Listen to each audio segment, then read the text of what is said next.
Okay, so let's bring the Mount Pleasant Village meeting to order. It's 6:13. And we'll begin with the Pledge of Allegiance.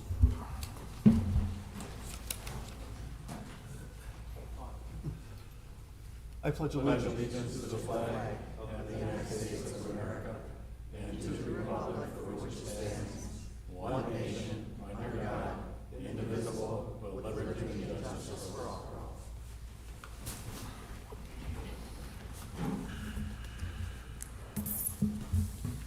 Before I call roll, I'd like to just take a moment to ask everybody for a moment of silence. Our trustee, John Hewitt, had a loss in his family. I believe his brother passed away. And if we could all just keep him in our thoughts for a few minutes.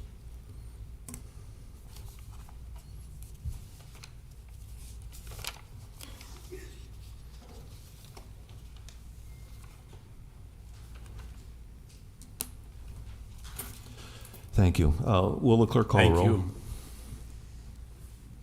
Washburn? Here. Bhatia? Here. Hewitt? Here. Anastasio? Here. Doxey? Here. DeGroot? He's here. So the first item, we're supposed to be hearing from RCEDC, but if it's okay with the village, I'd like to go out of order. We have a lot of concerned citizens here who wish to speak publicly, and I'd like to hear from them first. So moved. Okay. So let's move on to public comment. Members of the public are welcome to provide comments on any matter. Please listen for the president to recognize you. State your name and address for the public record, and comments are limited to 3 minutes.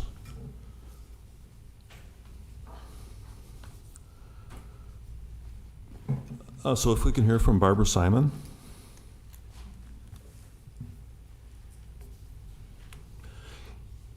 Ms. Simon, to the podium. Make sure that the green light is on, and name and address for the record. Okay, my name is Barbara Simon. My address is 3841 Indiana Lane, and I have a complaint. The area that we live in and we walk, there's a gentleman who lives on Entrada Lane who walks 2 dogs without a leash constantly, and they're like 2 houses ahead of him. We've asked him about it, and he refuses to put them on leash.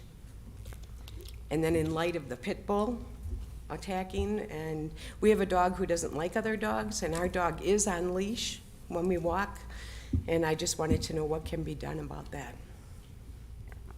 Thank you for your thoughts. Mm-hmm.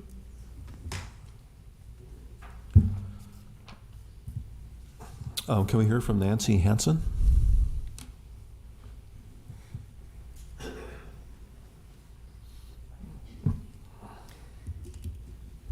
Green light should be on.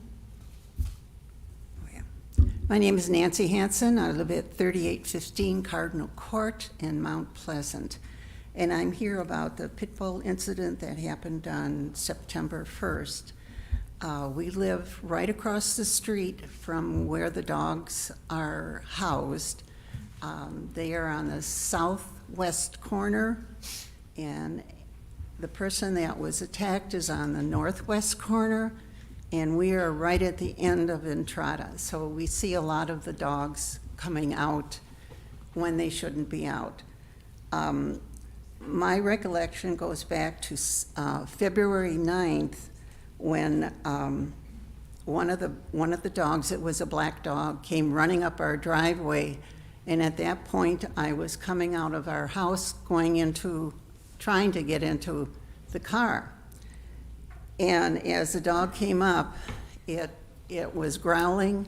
The hair on his back was standing up straight, and I didn't know if I was going to be able to make it into the car without him coming into the garage. Well, my husband was there, and he wound up talking to the dog or yelling at him and telling him to go away. So then on the 20th of February, oh, I'm sorry, I've got my days mixed up. The 20th of February is when I went out to the garage. And, okay. Yeah, on the 9th of February, the dogs, there were more than one of the dogs came up to our driveway, and in a threatening way. The children did come and try and get the dogs, but they did not corral the dogs to get them back. They just wound up going around the neighborhood. The third time, I don't have a date, but I happened to be out in our living room, which faces the house where the dogs are, and their garage door opened, and the male person who was living there at the time was going into his car, and one dog snuck out and came up our driveway. The male subject did back up, and I thought he was going to come and get the dog, but he didn't even know the dog was out. And so that's when the dog came in our garage. And he did not bite either my husband or myself, but was there in a threatening manner, growling and charging. And I believe that's when Ann Kulas came over and or happened to be out, and she wasn't afraid of the dogs, and she always shooed them away, and they always went away when she told them to go. And then she went to the owner's house, and the owner didn't even know the dog was out. So it's a matter of them not having control of their dogs. They put up a huge fence. They can't keep the dogs in the fence, and so that's just a couple of incidences on our behalf. And I was charged one time by the dogs in my driveway when I was in the car pulling out too. So that's my experience with the dogs, and I think that something should be done to alleviate this problem. Thank you. Appreciate your thoughts. Can we hear from George Becker?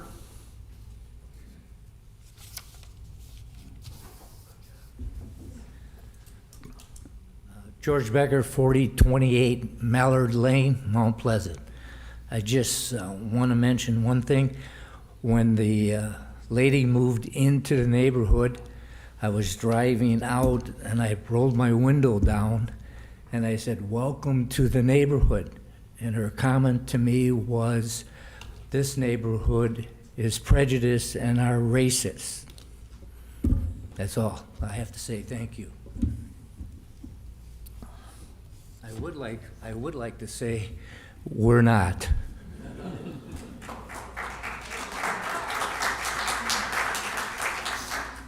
Appreciate your thoughts. Can we hear from Suzanne Kulas?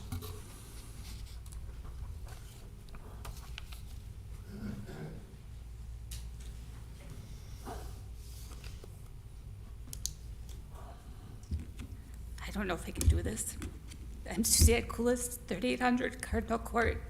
My mom was the one who was attacked that day. And those dogs something needs to be done with them. I'm not scared of dogs, but now I am. After I saw them maul my 78-year-old mother, and they get out all the time. My office is right there. I work at home. I hear those dogs barking to this day, and I cringe. I cry because that was like the worst day of my life, to see your mother being attacked. And Jenny, if it wasn't for her, it would have been so much worse. She came in like a hero out of her yard to come into our yard to help my mom. But those dogs, something needs to be done with them because they get out way too often. We have a dog, he's a little dog, he doesn't get out. You know, she has to have more control of him, and she's rude and mean about it. My mom's tried to be nice and shoo him back there, and that's how she got her return, was to be attacked. Thank you. Appreciate your thoughts. Can we hear from Stephanie Johnson?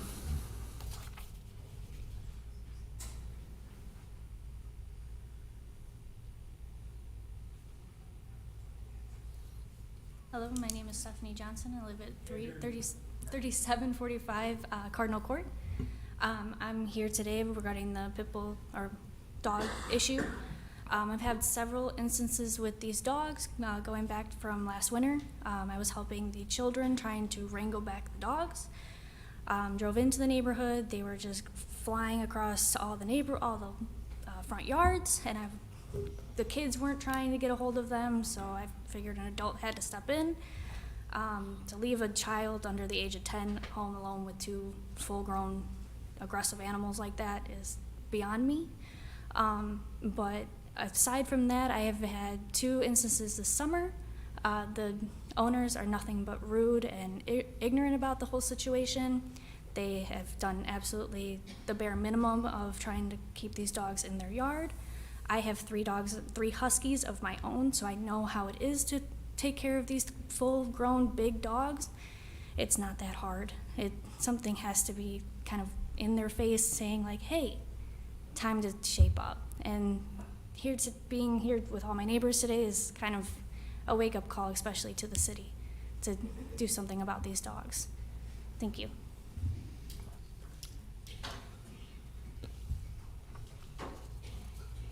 Can I hear from Pat Koulis?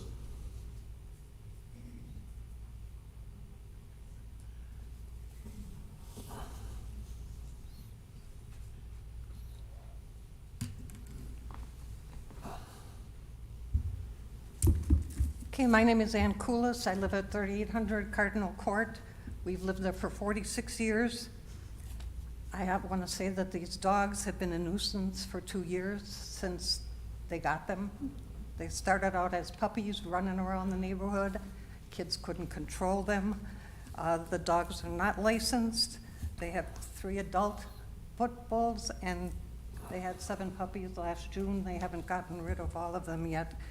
The dogs run through the neighborhood at least once a week, charging at people. I mean, we have a lot of old people I'm sorry, older people in our neighborhood, and they run up to them and charge at them and bark at them. I have, with the 2 dogs that they first got, I've been able to control those 2. You know, they cornered my dog on my stoop one time, and I went out there and I just said, you guys go home, and I walked them home, and that was all right. But the 3rd dog, I haven't had the experience with him that I've been able to control.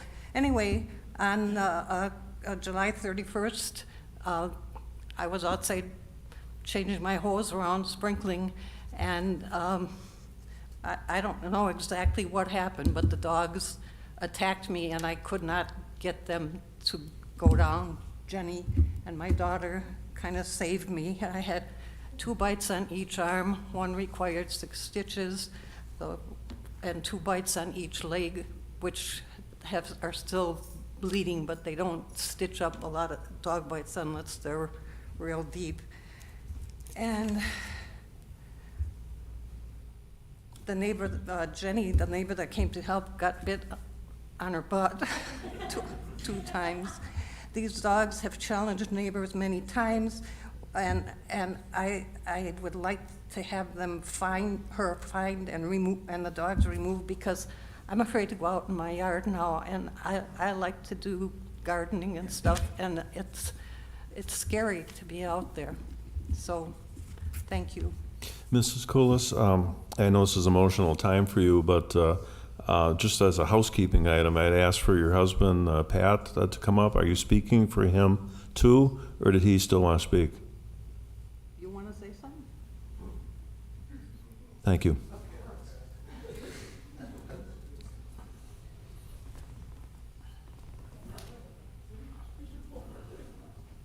Hi, my name is Pat Koulis. I live at 3800 Cardinal Court, and this experience has really been something on our family.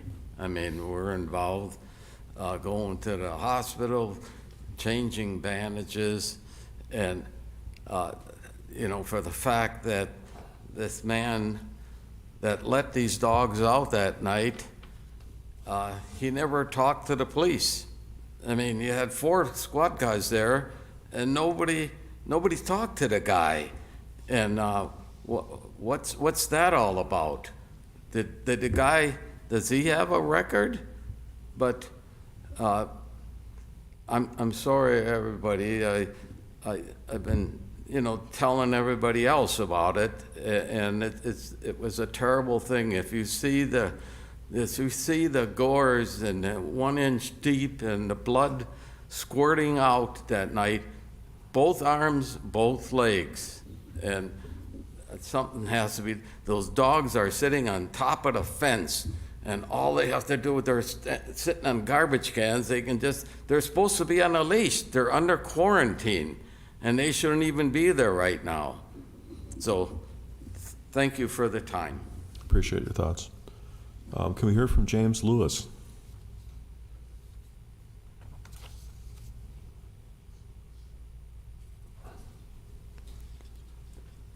Yeah, hi, I'm James Lewis. I live at 3639 Linda Lane. Lived there 34 years. I'm 66 years old. I enjoy walking through the neighborhood, and until recently, it's always been a pleasure to do that. I don't have any issues with dogs, but I have had issues with these pit bulls, and I'll just recount one incident. This was in July, early July, and I was walking down Cardinal Court. I'm 2 houses away from the house where these dogs are housed. And I can see 2 dogs that are loose. They see me, and they're standing erect, no leash on them. They're looking directly at me. They start growling and barking, and they start coming down the street on Cardinal Court directly at me. And at that point, I don't know what to do. I can't outrun them. My house is 9 houses away from this one. So I just held my ground. I just stood there. The dogs kept coming and growling, and then I decided to walk backwards. That made no difference. And then I turned around, tried to walk where I didn't look at them, and then looked over my shoulder. They're still coming. And I got to the corner of where Cardinal Court bends. There's an L shape there. So at that point, I'm maybe 500 feet or so from the house where they live. So then I hear someone call out, a woman, and sort of a panicked voice saying, "Get back here." And the dogs did listen, and then they turned around and went back. I can't see who called them back, because where I'm standing at that point, I can't see the driveway to the house or the garage. So I'm assuming that's the homeowner calling the dogs back. But if they hadn't called the dogs back, then I might have been attacked too. So I've had other issues just walking by that house, so I really don't, and my wife likes to walk too, but we just skip that now. We've taken that out of the normal walking path. So I would like to see those dogs removed. I don't think we need to have another incident like what happened to Ann. I think that some action has to be taken. Thank you. Appreciate your thoughts. Can we hear from Ken Stowey?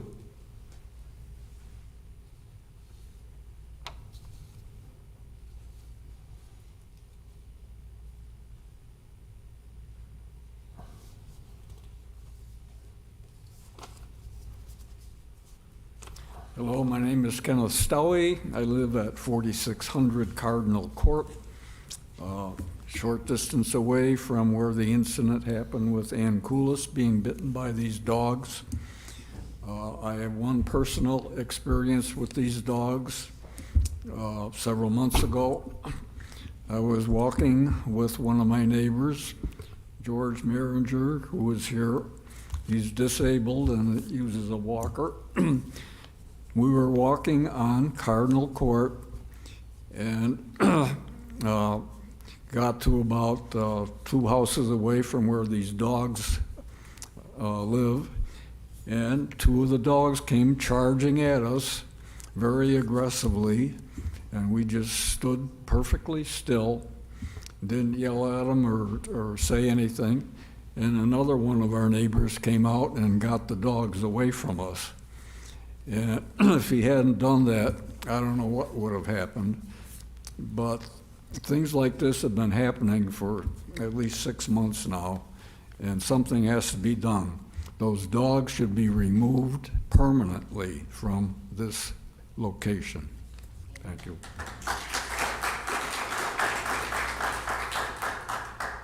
Can we hear from Dan Dinnemler?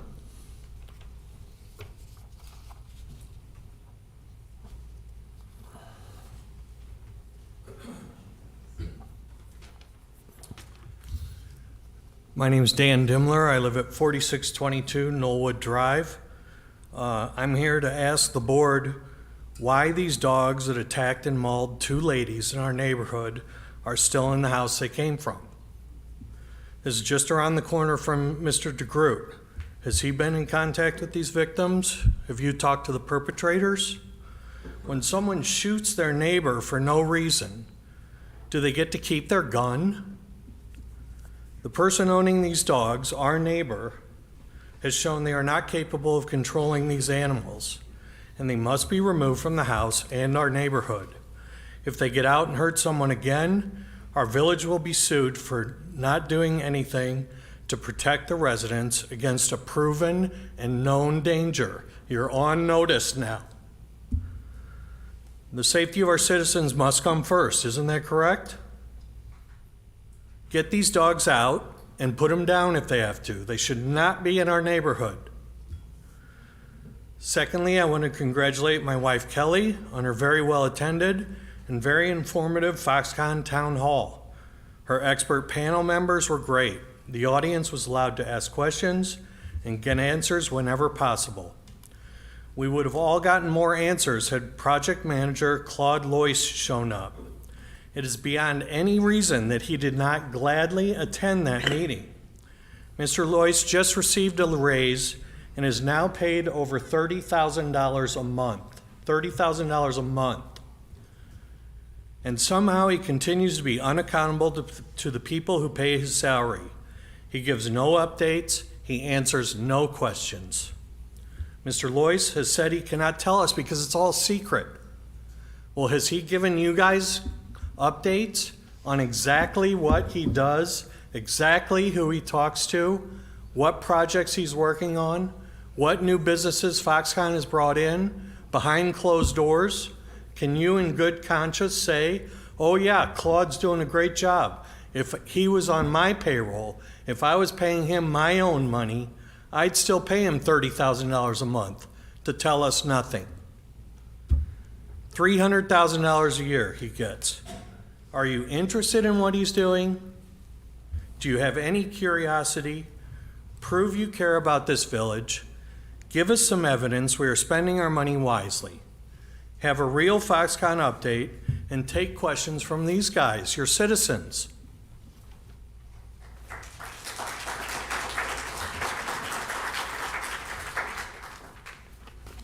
Can we hear from Debbie, is it Menke?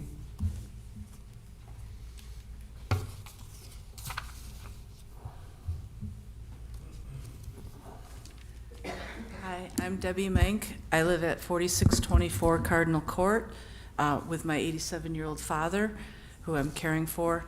I've had a couple of incidences with these dogs. The first one was the summer of 2021, before they built the fence. I think that time they only had 2 dogs and they weren't fully grown. They were maybe 10 or 11 months old, and they charged me while I was walking. I was in front of the Kulas's house. I actually hadn't quite gotten to the Kulas's house, so they'd come all the way across their yard, the street, the Kulas yard, to get to me. And the woman was outside sitting on her swing on the phone, and I yelled out, "Are these dogs friendly?" And she goes, "No, they're not." And then she went back to her conversation on the phone, and I froze. So I'm very familiar with dogs. I've had a lot of experience over the years. I love dogs, and I just simply froze. And they came up, one jumped on me, they sniffed me, but they were puppies. I didn't move, and then they eventually just wandered off, and then I backed off and went back home. The second occurrence was with my father, 87 years old, George Maringer. We were walking around the block. He tries to walk around the block as much as he can, and the dogs charged. Normally I would like walk in the street, and he walks closer to the houses. It seems like a little safer for him, but in this instance, the dogs got to him first, and I was pretty scared. This was this summer. This was around June, maybe it was July.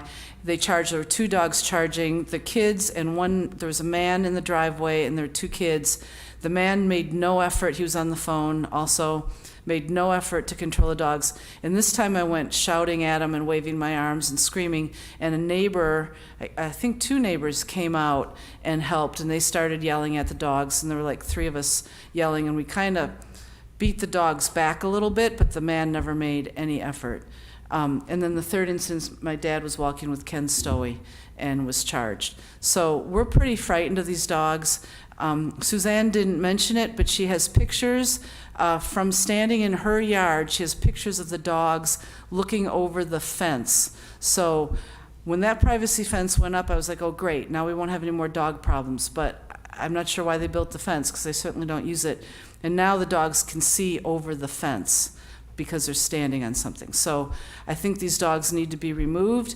As big a dog lover as I am, these dogs have no kind of life. If they're that wild and feral and out of control and vicious, I think that they need to be removed and put down. Thank you. Appreciate your thoughts. I'm reminded by the clock on the wall that by ordinance, we have 30 minutes set aside for public comment. If it's okay with the board, I'd like to suspend that. I don't think I need a motion, I just a nod of the head. Okay, so we'll continue to carry on. Okay, can we hear from Jim Lang?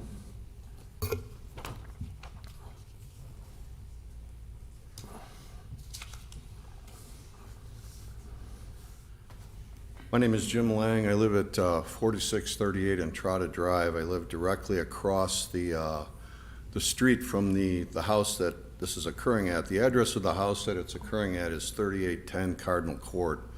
I think you can get from the gist of the what we're talking about today is we're all terrorized by 3 dogs in our neighborhood. They may have more dogs in there. I don't know. I have called the police numerous times on them attacking. They came up to my window, right to my house, and barked in our front picture window, which is quite unnerving. And the owner just is not responsive at all. One time when they came into my yard, I told her, I yelled out from the window because I wasn't going out there, that I was going to call the police, and she said, go ahead. You know. So, not what I'd like to do, but I have called numerous times, and in talking with the police officers, they've indicated that they're as frustrated with this situation as we are. One officer I talked to has been on the force for 10 years, and he indicated extreme frustration and said that if he lived where we lived, he would take the dogs to the train station, you know, like Yellowstone. So, and it's just extremely frustrating and terrorizing for all of us. And what he had mentioned is that their hands are tied because the village doesn't have a vicious dog ordinance. So I looked up Racine. Unfortunately, we had a friend that was bitten by 2 dogs. I believe that was Caledonia, but those dogs were removed and euthanized within a day. These dogs are still there. Our neighborhood is a very peaceful, I'm sure you know, you live there. It's a very peaceful, tranquil neighborhood that people love to walk around in. So the night that Ann was bit and Jenny was bit as well, those dogs came charging out of an open garage door and immediately attacked a woman walking a baby in a stroller. That was the first thing that they went after. So I guess my question would be, what are we supposed to do here? I mean, there's no vicious dog ordinance. I don't know why there isn't. Maybe you guys could address that at the end of this, because I'd really like to know why there isn't, and what are we supposed to do now? Those dogs are still there, and so are we. So thank you for your time. Appreciate your thoughts. Can we hear from Kelly Gallagher?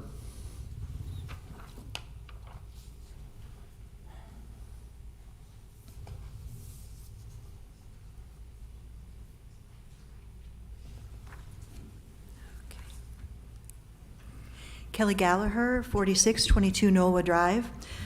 First, I'd like to thank you, Dave, for granting my request to allow public comment to be first on the agenda. Coming here to ask for help is It's not an easy thing to do, and so I really appreciate this. The people here tonight are my neighbors, and I share their concern about these vicious dogs. We are all living in fear of the next incident. But I had already planned to come and speak on another item, so if you'll pardon me just for a moment. On August 31st, A Better Mount Pleasant hosted a town hall community discussion on Foxconn. The event sold out quickly, and nearly 100 people were in attendance in person, with another 80 watching the live stream. That's a lot of people for a Mount Pleasant meeting. I think the last time anywhere near that number showed up was when the village board voted to blight 4 square acres or 4 square miles of homes and farms in our community. The live stream video of the panel on our Facebook page has received over 900 views. Clearly, the residents of this village have concerns and questions that aren't being addressed by village officials. Foxconn has become the F word that no one wants to say around here. While the discussion and audience questions lasted about 90 minutes and certainly could have gone on longer, we knew that some questions could only be answered that could not be answered by our distinguished panel, and they could only be answered by you. Audience members had the option to have us forward those questions to the village by including their names and emails. We told them we could not guarantee an answer, but many chose to try. I have them with me to submit to you. By far, the question we received most was what is the financial risk for the village if Foxconn fails to pay their $30 million for 24-year special assessment. It's almost as if Mueller Communications' scripted statement that goes, Foxconn is the largest taxpayer in Racine and has fulfilled all their financial obligations. If Foxconn defaults in the future, the village will seek compensation to the fullest legal extent, isn't actually putting anyone at ease anymore. The second most popular question was about Project Director Claude Loyce, who apparently won't allow a lone reporter to interview him or follow him around for even a day. I can't imagine why anyone's not concerned about that. It's easy to believe that no one cares about these issues if you never put yourself in the position of showing up to answer their questions instead of just reading scripted statements. We have been asked to plan another town hall, and we definitely will. Maybe we won't have to bring the questions your constituents have back to you to answer. You can be there yourself. Thank you.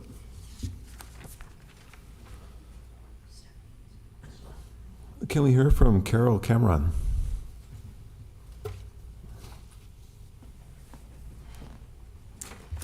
I'm Carol Cameron, and I live at 3830 Cardinal Court, which is right next door to where the dogs are living.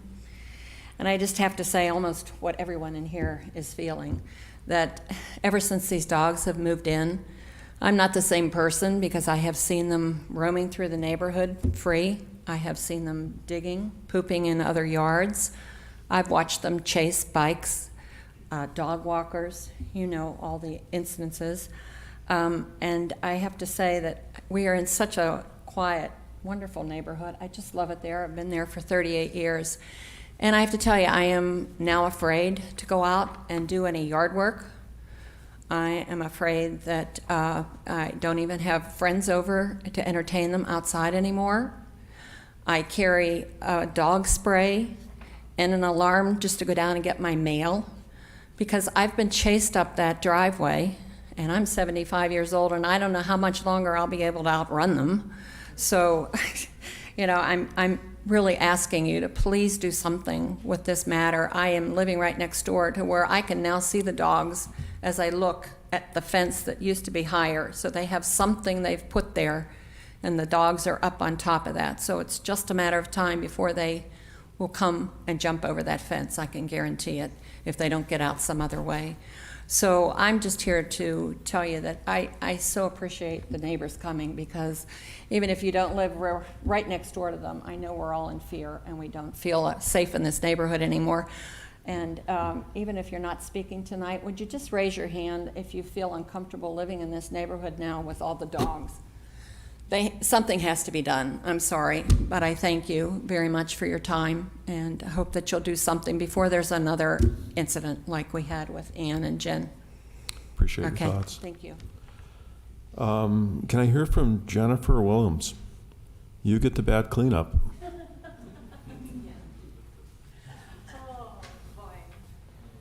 So my name is Jennifer Willems, and my family and I live at 3940 Mallard Lane. We've been there for 18 years, and it is a peaceful, beautiful neighborhood up until now. Obviously, my whole speech is scratched because everybody's pretty much covered the majority of my concerns. The only concern I have is, yes, I did get bit in the butt that day helping Ann, and when the first responders showed up, the first police officer got out of his vehicle, started to walk towards Ann and I, and the dogs turned around to go towards this officer, and he turned around, went back into his squad car, and closed the door. And I thought, okay, I'm not a cop. I put my life on the line and put myself in harm's way for my neighbor. Where's our backup? I wasn't sure if this was something that this officer did out of fear, like we were afraid, or if this was something he couldn't handle because maybe he couldn't tase the dog or do something to stop this situation from happening. That really is my only concern. Like I said, everybody else has mentioned these dogs do chase after people, and they're all over the place. They're bad, they're vicious, and they're very scary. I do want to end by saying, please help us make a change with whatever laws we can change to make sure we're all safe in our neighborhood. But I would like to present you guys with pictures so you have a visual. And also, one last thing I'd like to address is I have every reason to believe I'm not on Facebook. I don't do social media. But it was put in my mailbox today that this dog owner, she is breeding dogs. She's selling dogs from her home. These bad dogs, and I don't know if her dogs are licensed. I don't know if it's legal to breed dogs like this in the village of Mount Pleasant, but it's a scary place to be. So scratch my speech, and these are the pictures. I don't know who I Do you want to just leave them with the clerk? You can have all of this information. You don't need I don't need any of that. Thank you guys for your time. Appreciate your thoughts.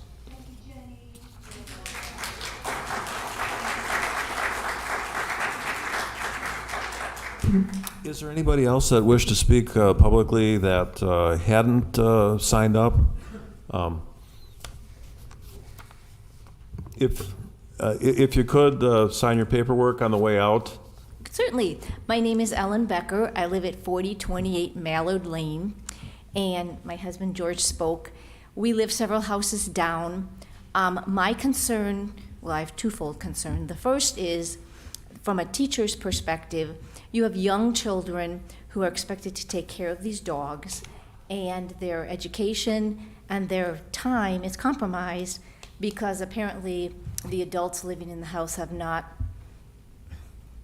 chosen to be responsible. And the other concern I have is, I guess for public record, if the dogs are out and they get hit by a car, I would imagine that the owners of the dogs are responsible for the harm that comes to the dog, not the person who accidentally hits the dog. So that would be my concern, because this one's very volatile, and I could see her trying to make the car owner be responsible for her poor choice in dog care. Thank you. It sounds like there's a lot of villagers that wouldn't have a problem hitting the dog 2 or 3 or 4 times. No, but one does not usually rise to her aim. Well, did I see somebody else? Courtney Bain, 3801 Cardinal Court. I'm sorry, I'm gonna cry probably. I'm an emotional person. We're new to the neighborhood. We just purchased a house the end of April. We moved in beginning of July. Ever since we moved in, the dogs have gotten loose at least once a week. We have a 2-year-old, and we're due with another one very soon. And we are the ones who witnessed Anne get attacked. We screamed. I screamed really loud. I terrified my 2-year-old. She's scared to walk the neighborhood now. She asked, "Are the naughty dogs outside?" We witnessed the whole thing. It was traumatizing. For the last 2 weeks, she's woken up every single night calling for my name. We never had that before. She takes her dolls and takes dogs and attacks the dolls with the dogs and says, "Naughty dogs, Mom, naughty dogs." And I have to keep telling her that not all dogs are naughty. she's a smart 2-year-old. She repeats it in her head. She keeps telling me that doggies that came by us, they tried to get Freddie. That's our dog. They attacked Ann. Ann needed Band-Aids. Pat was sad. Like, it was really traumatic for all of us. And being new to this neighborhood, we've never been welcomed more in a neighborhood than we ever have. This is our 3rd neighborhood we've been in. And I love this neighborhood. We are so grateful to get in it. And we enjoy our nightly walks, me and my husband, with our child. And I want to continue doing that with 2 children this summer. But if they continue to stay in our neighborhood, we're not going to feel safe. And my 2-year-old should not be fearful to go outside. So something has to be done. So thank you. Appreciate your thoughts. Courtney, before you leave, for housekeeping purposes, if you'd get your stuff signed up, thank you. I'd like to have Attorney, excuse me? Oh, did you wish to speak too?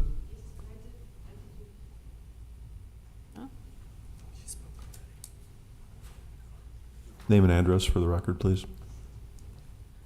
My name is Darcy Moore, and I live at 4849 Indian Hills Drive in Mount Pleasant.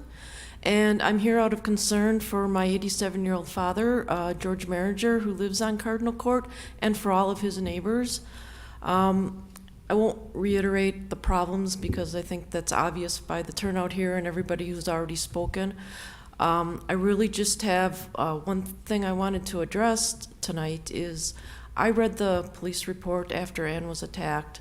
I saw Officer Smith's remarks, his reaction, running back into his squad car because he was so afraid of those dogs attacking him. He wrote an excellent report and indicated how dangerous he thought these dogs were, and that the village, his recommendation was that the village needed to take action. Tonight, I learned that there's a court date on October 12th. This is September 12th. Does this neighborhood have to be terrorized for another month? I know it's not on the agenda tonight, so you can't act legally. I understand that. But these folks are afraid to be in their neighborhood. My dad can't walk around the block anymore. They can't be in their gardens. They can't have friends over. They can't have their kids outside. Another month is unacceptable. Something needs to be done right away. Those dogs need to be removed. Thank you.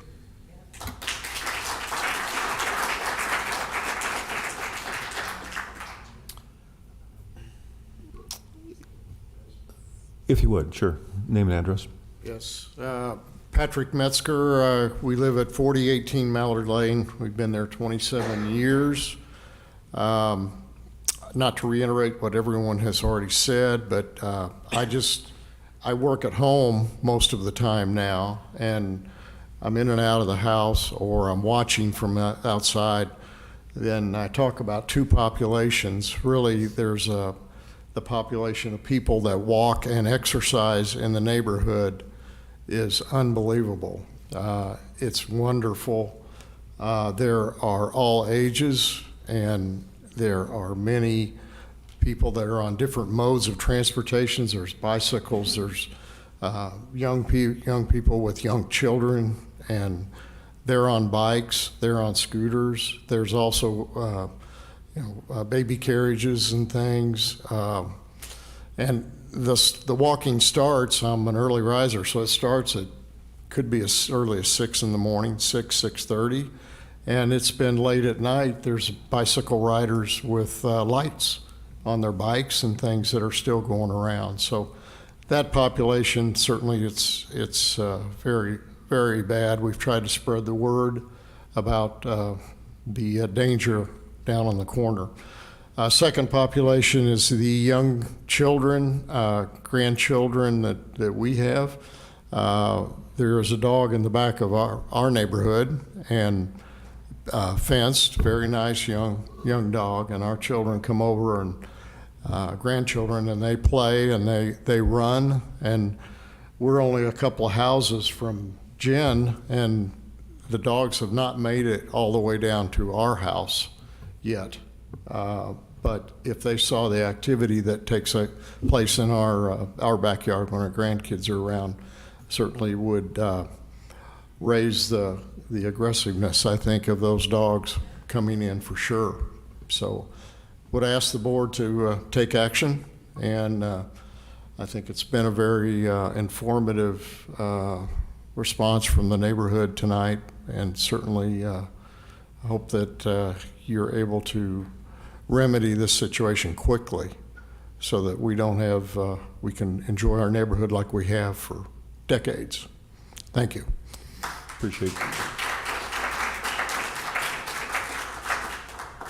Appreciate everybody's thoughts. What I'd like to do is have Attorney Smith address, to the extent that he can, because this hasn't been noticed, some of the points that were brought up and where we're planning to go with this. Well, thank you, Mr. President. I have good news and bad news. Good news is we have, I think, adequate laws to address this issue. So whoever thought that we don't have a vicious dog ordinance, that was not accurate information. We have an ordinance that will allow for everything that's been asked for tonight. The other good news is that the owner of the dog has received a number of citations and does have a court date. And the other good news is that I intend to prosecute this to the fullest extent that our code allows. The bad news is what this lady mentioned. It's in the hands of the court ultimately, not the village board. Ultimately, removal, euthanization, other penalties will be up to a judge or jury, okay? And nothing this board can do, or I can do, can speed that process up, okay? Now, that's called due process. It just is. That's where we live in this country. No matter how overwhelming the evidence, and it seems to me that it's completely overwhelming, there's due process to someone who's accused. And this person, this owner, has been accused, and they'll have to come to court, and that's where they'll be prosecuted. What you can do to help, more than what you've already done, and this was a great help to me, would be to, number one, if you see these dogs, or any dogs in your neighborhood, off leash, please report it. If you're not comfortable calling the police, which I understand, not every time, maybe you're in the middle of doing something and you just don't have time to call the police and get transferred to whoever you need to get transferred to make a report, please, if you could, note the day, the time, the location, and the description of the dogs, okay? I think I have plenty of evidence based on what I've heard, and I have reviewed the police reports on this case. So I think I have plenty of evidence, but more doesn't hurt, okay? I don't know if this will get resolved within Mount Pleasant's Municipal Court or Racine County Circuit Court, okay? And so I don't know what judge will ultimately be deciding these matters. And it may not end up having a judge deciding it, okay? I may be able to work it out with this owner to have these dogs removed before a judge has to ultimately decide the matter. But if you can make the reports, or at least note, because there's a very good chance everyone here may get contacted by a representative of the court or myself or someone on village staff to provide evidence. I mean, certainly some people here 100% may need to provide evidence against this dog owner, okay? And so if you could respond, if I leave you a message or if I call or send you a letter, if you could respond, that would also be greatly helpful to me in prosecuting this case. But if you can report it to the police, that would be great. If you don't want to do that, if you can at least take note so that if you are contacted and asked to come to court or asked just to give evidence, you have it documented, that would be very helpful. But I will let you know, and again, this is kind of outside the purview of these elected officials up here because they cannot direct the judge, and they cannot influence me as a prosecutor when I'm wearing my hat as the prosecutor in court on whether or not to give someone a deal or something like that. And I can tell you, this is the first time in my recollection since I've been prosecuting, it's only been about 18 months or so, that I've had a dog case come to court in front of me, okay? So I'm very thankful that you all came and told the story, because I know now how serious it is, because reading a report is one thing. Hearing it from the people in the neighborhood is something else. And so this is a case that, like I said, I will prosecute to the full extent of our code. The court date is October 12th, and I know there were some questions before the meeting about if you should show up that date or not. I would say, unfortunately, the court system is not known at any level for its speed, right? October 12th is what's called an initial appearance, okay? All that is the person who received the charges has to come and enter a plea, okay? Almost the vast majority of cases like this, where we're not talking about a minor speeding citation, the plea is not guilty, okay? And then the case proceeds from there. I will tell you that I promise to put this on a board agenda, or ask the village president and the village administrator to allow this to come on a board agenda for a discussion item, so I can keep the public aware of what's happening with this court date, because clearly it's something very important, and I understand that this sounds awful, okay?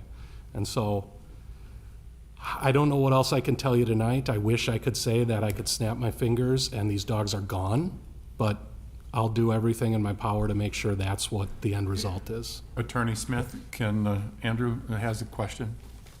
Go ahead. Not really a question, but just a suggestion. Everybody out here, I know we have an older group out here from this neighborhood, but I'm sure everyone has a cell phone with a camera on it. Anytime you see these dogs at large between now and the court date, have your phone handy and take pictures of it or video of it, so that's more information, more evidence for the judge. Now, I'm trying to give advice on this, and I don't need, yeah. If I could add, Mr. President, one last thing. On the card that I handed out to you is our website address, montpleasantwi.gov. Please go to that site. You can sign up for our agendas and get them emailed to you. All you need is very simple, so you can keep an eye on everything that goes on, so that when the village prosecutor is going to report on this, you can pick whatever agendas you'd like. We have a planning commission that meets once a month. There's numerous, there's a stormwater commission that meets once a month. There's a public works commission that meets once a month. We would encourage you to please take a look at those agendas. It's nice for us to have a room full of people. I wish you were here for a happier topic than what you've brought to us, but please stay engaged and sign up for those agendas so that you know when they're coming. If you have an email address, it's that simple to sign up. And that's all I have to say. Chris, Do you want me to go out there and talk to them? I think that's probably a good idea. We can open up Community Room 1. Yeah, I'll come back into that community room if you have questions for me. Okay, well, let's go there so they can go on with their agenda. There are state laws that govern how we have to do our business, and this item isn't on the agenda. So that's why these people here, the elected officials, can't respond to you. So we're just following what state law requires of us. Thank you for everybody's concerns. We need to move on. Thank you.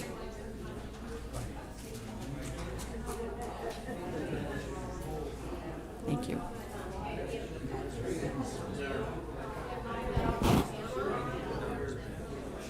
Do you want to take a quick break? I have a lot Do you want to take a break? about it myself. If they're in quarantine, Why don't we take 2 if they're seconds? supposed to be in quarantine, and Yeah, they're getting all right. out, then they should be able to remove the dogs.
Okay, let's move on. That's what I'm afraid of. Somebody with We okay in back? All right. Let's, the next agenda item then, we'll go back to the RCEDC semi-annual report.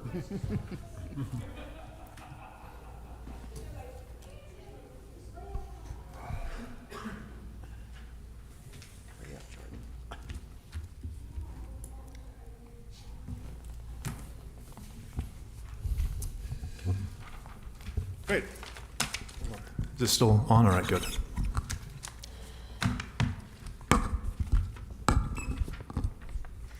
Great. Well, thank you very much and good evening. My name is Jordan Brown with the RCEDC, and I'm happy to highlight some of the new programs and project announcements that have taken place over the first 2 quarters in 2022. Mount Pleasant small businesses have have access to another new grant. This one is provided by Racine County and offers up to $12,000 in grant proceeds. Businesses have to document negative impacts from COVID, such as loss of sales, to be eligible. Already this year, 25 businesses have been approved for this new grant. A total of nearly $300,000 has been approved. Applications are accessed through the BLP website that can be found at the bottom of this slide.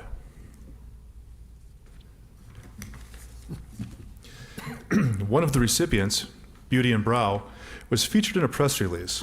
The story was picked up by the Journal Times, and a call to action was followed. We had several calls and emails from businesses wanting to apply for this grant. This is just another great example of working with our marketing team to get the word out about our programs. The Main Street Bounce Back program has been very popular. This program provides grants of up to $10,000 to businesses occupying a commercial space between January 2021 and December 2022. The popularity has been so great that it is questionable whether we will have funding to last through December 2022. I wanted to introduce our new staff member Cassandra, who has been very helpful in providing support to these for those who wish to pursue these grants. She was not able to make it tonight, but she looks forward to meeting all of you in the future. And if any of the council members know of a business that moved into a vacant space, please make them aware of this grant. The Village of Mount Pleasant was very successful in securing an exciting manufacturing company, Oterra, to its village. A total of $40 million in new investment and 115 new full-time employees will be hired by the company in the coming days. The project was This project was one that included the Milwaukee 7 and WEDC. And we are thankful for our partnership as well as the positive outcome. Additionally, there were 2 companies in Mount Pleasant that we were able to support with the new Racine County CDBG-CV grant. And 3 companies received the Racine County manufacturing grants. Finally, the 6th company that we were able to work with was Advanced Care Specialist, who utilized the Zero RLF program through RCEDC to purchase equipment. I would want to offer congratulations to President Dave DeGroot for securing Oterra and for supporting 5 existing companies who will invest $40+ million in your community and create 134 new jobs.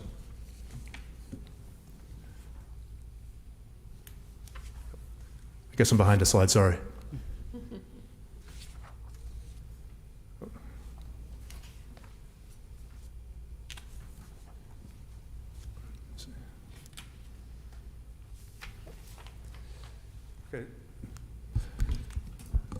Working with Mount Pleasant Tourism Commission, we were able to create these videos highlighting Racine County as a destination to work and live.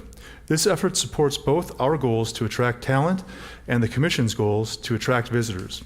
We have completed these 2 videos highlighting the craft beer scene in Racine County and exploring life on the water. In addition, we plan on completing an additional video this fall.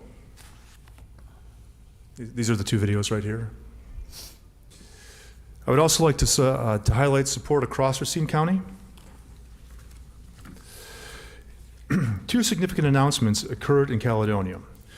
The DeBack Farm Business Park, located on Highway K and I-94, is nearly out of land after selling 65 acres to Scannell Properties, a new development group to our area. Likewise, partners submitted plans to build a nearly 2,000 square foot spec building in the park. Appreciating the opportunities that Caledonia's location provides, the Zilber team finalized its plan to buy land south of Highway K and develop a 100-acre business park. This park is planned to be home to 1.6 million square feet of space. But we are not only happy to support developers in Caledonia, our finance team was able to support Steffen's Auto Service with a CBDG CV grant to offset some of the revenue losses the company experienced from COVID.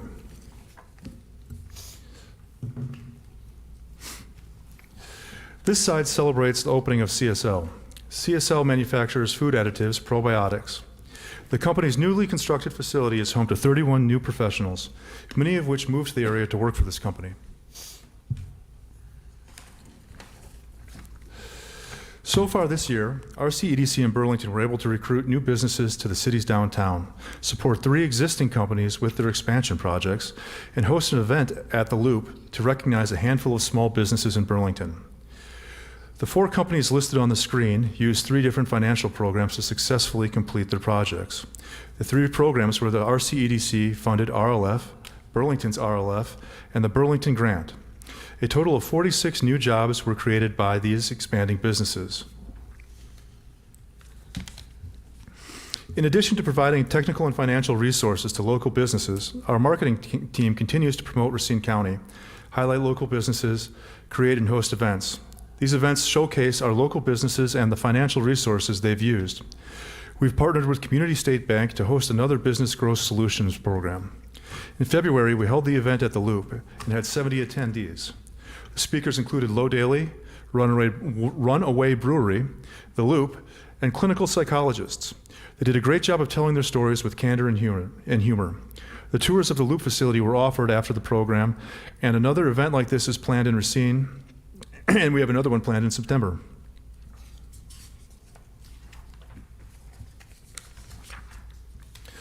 RCEDC was pleased to partner with Union Grove to support 2 small business projects. The first, a woman-owned company called Beauty and Brow, utilized Racine County's newest grant, the CBDG CV grant.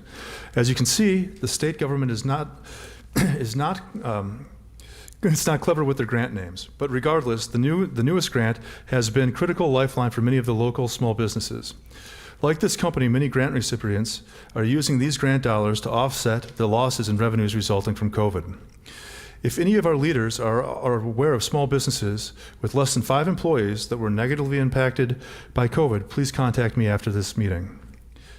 The second company, T-Max Saloon, a favorite food and beverage operation that has a large loyal fan base in Union Grove. The Union Grove grant was able to provide $10,000 to support the company's expansion project. In Waterford, we were pleased to announce a new construction project, the Waterford Lofts. This project will be a mixed-use development with retail and service on the first floor and residential condominiums on the second floor. We were happy to play a role in this project by submitting a grant to WEDC for $250,000 in support of this important project in the village. In addition to this project, 2 Waterford companies applied and received Racine County matching grants.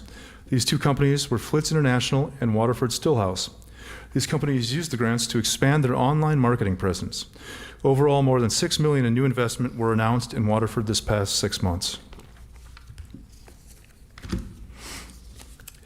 Regarding the Waterford Lofts project, we are pleased to issue a press release with Waterford and pleased with the media coverage. As you can see on this slide, the story was picked up by 6 publications. For the event itself, we had great website traffic, newsletter engagement, and interaction on social media. In Yorkville, we had the opportunity to work with a national site selector to help Amazon expand its services in the area. This time, the company needed additional site selection assistance to support its electrical vehicle initiative. According to the plan submitted to Yorkville, as many as 760 electrical vehicles will be charged at this new Yorkville location. Amazon's spokesperson has said that they are working to electrify 100,000 delivery vans by 2030 and working to establish electric charging centers across the country. Our lending staff was able to support 2 growing companies in Yorkville. The first, Northern Mechanical, had outgrown working from its own property, so they decided to purchase a vacant building in Yorkville. RCEDC was pleased to partner with Town Bank to provide Mr. Vogue an SBA 504 loan to support his growth.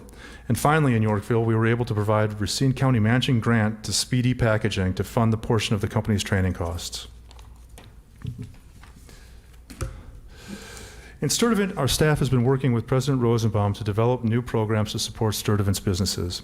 You have may have seen a press release announcing the village board approved the creation of a revolving loan fund and a new grant program. Another local business, MJ Kruger, an ethnically minority woman-owned trucking company, continues to grow. We were pleased to provide a zero RLF loan to the company to purchase additional trucking equipment.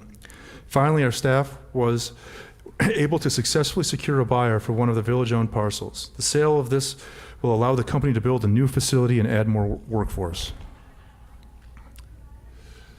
It didn't take long before we had our first applicant for Sturtevant's new programs. Nona Pizzeria was secured a lease in the old Driftwood Lounge building and applied for funding through the grant program. As I mentioned, one of the first applicants for the newly created Sturtevant program, Nona's Pizzeria. To broadcast the new program, we issued a press release announcing the funds and funds for this business. Here again, the Journal Times picked up the story and more interest in the program followed.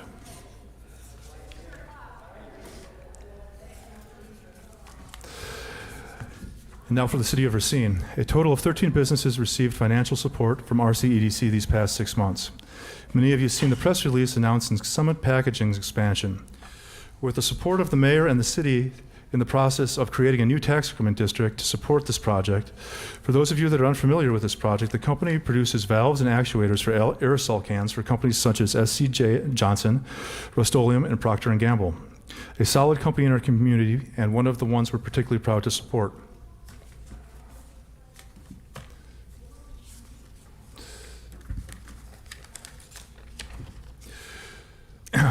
The balance of the companies that use the Racine County Matching Grant Program for training and making expenses. Altogether, 156 new jobs were created by these companies, and they will receive $26 million in Racine. This is by far and away one of our favorite programs, and many return customers. The same people get it every year, and they seem to take a lot of advantage of it for training and marketing purposes. And before I end my remarks, I wanted to highlight one great story. The company HER Valley outgrew its original location and needed to find a larger facility. With the help of Racine County's matching grant program, the owner was able to attain new training and add services to expand her client base. We were pleased to feature her in a press release, generate great social media, and recently celebrated her and her grand opening. Thank you for your attention this evening. There are exciting things happening in the village of Mount Pleasant and in Racine County. If anyone has questions about the programs, please don't hesitate to contact me and learn more. And thank you, and I'll take any questions you may have. First of all, thank you for patience and allowing us to move forward with the other program first. So, I completely understand. Anybody have any thoughts for Jordan? Just looks like you've been busy, Jordan, so continue to throw things our way. We certainly want to continue to grow and expand our job base and create job creation as well. But thank you for all that you guys do. Racine Economic is very important to us. Well, thank you, and I appreciate the support. If you could just again recap some of the programs that you have that, well, not only for Mount Pleasant, but the other municipalities. You'd mentioned revolving loan programs, or there are storefront grants and that sort of thing too? Yes, so many of the revolving loan programs are going to be community specific that are generated out of their tax increment districts. So there's an individual one for Burlington, the one we just created for Sturtevant, and Union Grove has one. But the ones that are going to be county-wide are the new CBDG-CV, such a mouthful, grant, which it comes from the county. It's basically defederalized dollars, and that's going to be really good for, I can actually move back the slide just so we can look at the bullet points of it, because this one's been very popular and is relatively new. Also, if you have somebody that's interested, feel free to send them our way, or if you look at our website and the Business Lending Partners website, they'll have nice little sell sheets and bullet points of all of the criteria for it. So yeah, so this is so it's up for $12,000. So it's for smaller businesses. They have to be for profit and in business before March 25th, 2020. Again, 5 employees or less, and negative affected by COVID. So that could just be sales, could be having, maybe you went from 5 employees down to 4 or 3, and that significantly impacts your hours of operation. There's a lot of different ways to justify eligibility for this grant. And then you can apply for that at the blp504.org. The other one that was really popular and is, I think, being close to tapped out was a $10,000 grant from WEDC. And I'll move that on to this one. This is for businesses opening in vacant commercial space. So, it's for technically downtowns, but this could make sense on anywhere from Highway 20, some of the empty office buildings and things like that. There's a lot of different places it can be used. It's not just Main Street, essentially. There's a lot of strip malls that that have had vacancy issues for some time, and I would think that this might be helpful in filling those. Yes, that's exactly right. So if somebody decides to occupy a vacant strip mall space, they would be eligible for this grant. The one thing is the grant is coming up to its expiration period at the end of this year, and there are limited funds available at this point because it has been so popular. Is that backward compatible at all for somebody that's already moved into the space? Yes, so if you occupy the space between, I don't know if you can do it if you've already moved in, but I believe that'd be something I'd have to check on, but that could be a possibility. Because it's for people that are eligible for occupying a commercial space between January 2021 and December 2022, so it's that time window. So I'm sure that you probably could be able to get something that would work for improvements to help occupy the space. Well, I mean, there's people that have moved, that may have moved in, but they weren't aware that the grant program was there, and the money that they've spent is legitimate, for opening. Yeah, typically though, there's you would have to apply for the grant ahead of time. I could double check on that to make sure, but that's typically the way it is you need to apply the grant instead of being, if you haven't applied for the grant ahead of time, you can do a reimbursement after you apply for the grant, but lots of times doing it retroactively is problematic. Well, how do you apply for the grant beforehand if you don't even know the space that you're going into?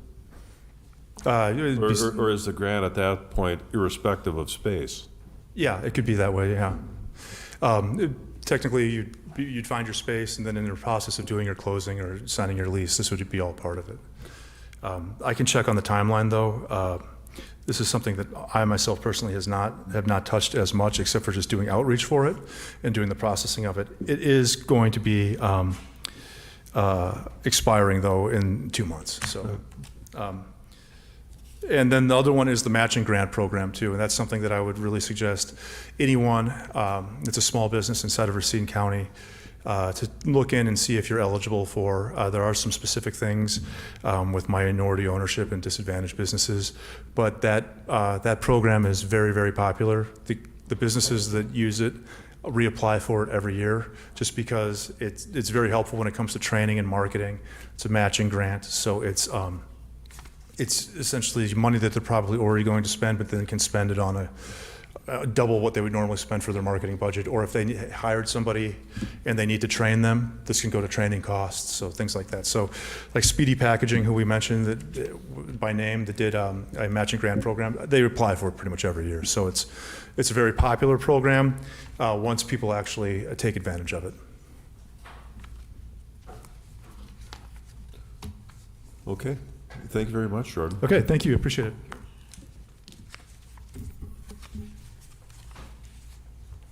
We have consent agenda items. Trustee Hewitt? Mr. President, I make a motion to adopt the items on the consent agenda. Second. I hear a motion and second. All in favor signify by saying aye. Aye. Opposed? That motion carries. Finance, legal, and license. We have discussion and possible action regarding the new salvage junkyard license application for Universal Auto Parts, 3121 South Memorial Drive. Brandon Rick, applicant. Mr. President, I make a motion to approve a new salvage junkyard license for Universal Auto Parts located at 3121 South Memorial Drive. Second. So I hear a motion and a second.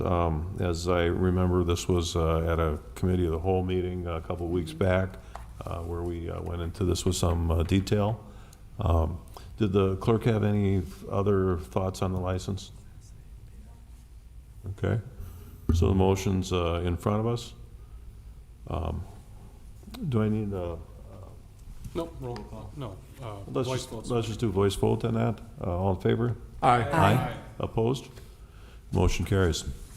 License granted. So we have the other item, which is discussion possible action regarding a new Class A liquor or a Class A beer-only license and tobacco products license for S&R Petro Mart, which was hometown, 2325 Racine Street. Mr. President, I make a motion to approve a new Class A beer-only license and tobacco products license for S&R Petro Mart, hometown, located at 2325 Racine Street, effective upon the surrender of Racine Street Petro Mart, Inc.'s current license. Second? So I hear a motion and a second. And this too was something that we had discussed at some length at the last COW meeting. Yep. As I remember, the existing license was beer only, and we thought that it was in the best interest of the neighborhood at this time to leave it beer only. And I'm looking to police chief on that. Yeah, I would agree. That was the consensus then and still is. Right, we discussed this, Mr. President, at great length. It was a new owner coming in. We wanted to give them an opportunity to be successful, but we certainly did not need to add more trouble to the neighborhood. So having said that, we in our discussions, were very clear, I think, that the Class A beer only at this time was appropriate, and certainly they have the right to come back next year, see how their track record goes, see how their sales go, and apply for something different. But at this time, I think the Class A beer was very much our overall thought and recommendation. All right. So on that item, again, let's do a voice vote for S&R Petro Mart. All in favor? Aye. Aye. Aye. Opposed? So the motion as read is approved. Class B liquor and smokes.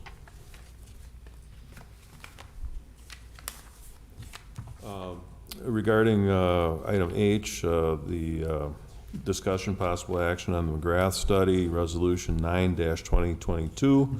I believe it's the considered opinion of the board that we want to lay this one over so that we kind of ran into a brick wall timing wise because the COW meeting was about to run into the village board meeting.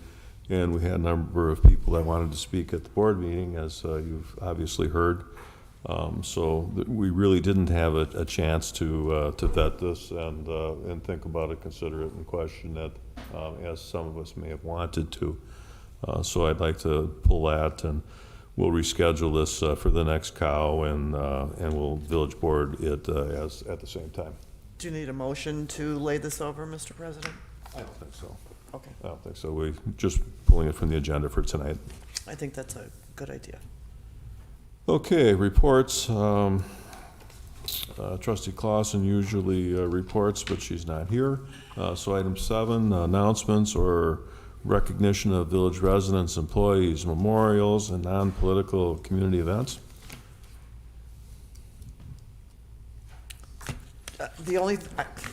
Everybody's looking around. One of the things that I do want to say, I hope people are getting an opportunity to drive by the park.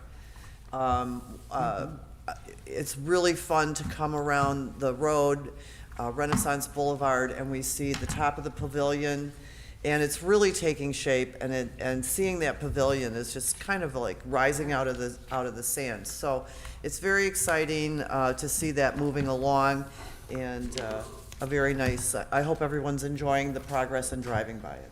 What I thought was remarkable is that after 9 inches of rain, how well drained that was, by the following day. Yeah, that's it only moved, the park moved about 3 feet east, the whole park. One last motion. Move for adjournment. Second. I hear a motion and a second. All in favor signify by saying aye. Aye. Aye. We stand